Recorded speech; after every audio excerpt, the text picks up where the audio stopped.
Assalamualaikum warahmatullahi wabarakatuh. Perkenalkan, saya Agung Maulana dari kelas 12 2. Di sini saya akan mempresentasikan laporan praktikum. Judul praktikum: hidrolisis garam. Tujuan praktikum: 1. Mengidentifikasi sifat asam, basa, atau netral dari beberapa garam melalui uji indikator.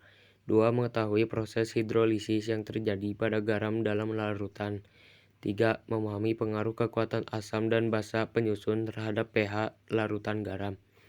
Dasar teori: hidrolisis garam adalah reaksi antar ion dari garam dengan air yang menyebabkan perubahan pH larutan.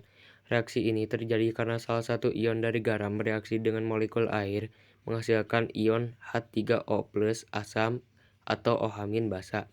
Sifat garam yang terhidrolisis bergantung pada kekuatan asam dan basa pembentuknya. 1. Garam dari asam kuat dan basa kuat bersifat netral, pH sama dengan 7, contoh NaCl. 2. Garam dari asam kuat dan basa lemah bersifat asam, pH kurang dari 7, contoh NH4Cl. 3. Garam dari asam lemah dan basa kuat bersifat basa, pH lebih dari 7, contoh CH3COONa. 4. Garam dari asam lemah dan basa lemah mengalami hidrolisis total dan sifatnya tergantung pada Ka dan Kb, contoh NH4Cn. Alat dan bahan. Alat yang digunakan: pelat tetes 1 buah, pipet tetes 10 buah, beker gelas 7 buah, kertas tisu. Bahan yang digunakan: air suling, larutan HCl, larutan NaOH, larutan NaCl, larutan NH4Cl, larutan CaCO3, larutan CH3COONa, kertas lakmus merah dan biru, ekstrak kol ungu atau bunga berwarna merah. Cara kerja: gerus kol ungu atau bunga berwarna merah sampai halus. Tuangkan air suling ke dalam 3 lubang pelat tetes. Tambahkan sedikit ekstrak kol ungu ke lubang pertama, lakmus merah ke lubang kedua, dan lakmus biru ke lubang ketiga. Catat perubahan warna yang terjadi.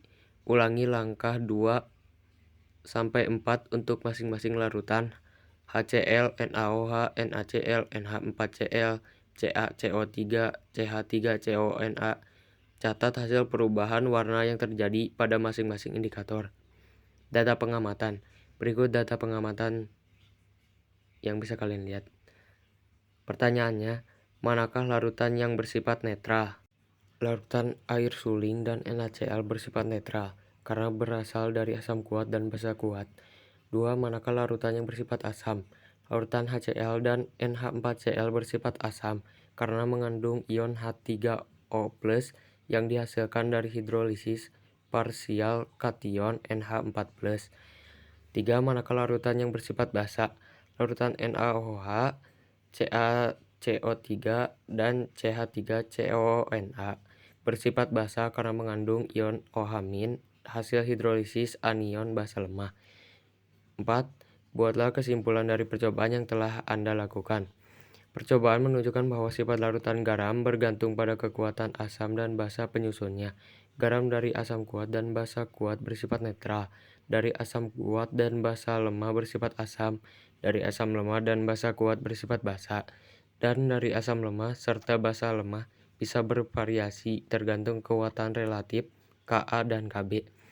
5. Jika Anda menguji larutan NH4CO3, apa yang terjadi pada warna penguji dengan kol ungu, lakmus merah, dan lakmus biru? Jelaskan.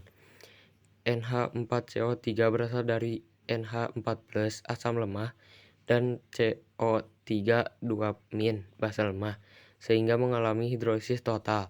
Warna bunga ungu akan menjadi hijau, menunjukkan larutan bersifat basa. Lakmus merah tetap merah, dan lakmus biru tetap biru.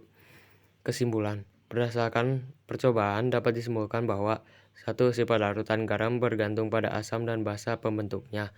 2. Garam dari asam kuat dan basa kuat tidak mengalami hidrolisis dan bersifat netral. 3. Garam dari asam kuat dan basa lemah mengalami hidrolisis sebagian dan bersifat asam. 4. Garam dari asam lemah dan basa kuat mengalami hidrolisis sebagian dan bersifat basa. 5. Garam dari asam lemah dan basa lemah mengalami hidrolisis total dan sifatnya tergantung pada Ka dan Kb penyusunnya. Sekian presentasi dari saya. Wassalamualaikum warahmatullahi wabarakatuh.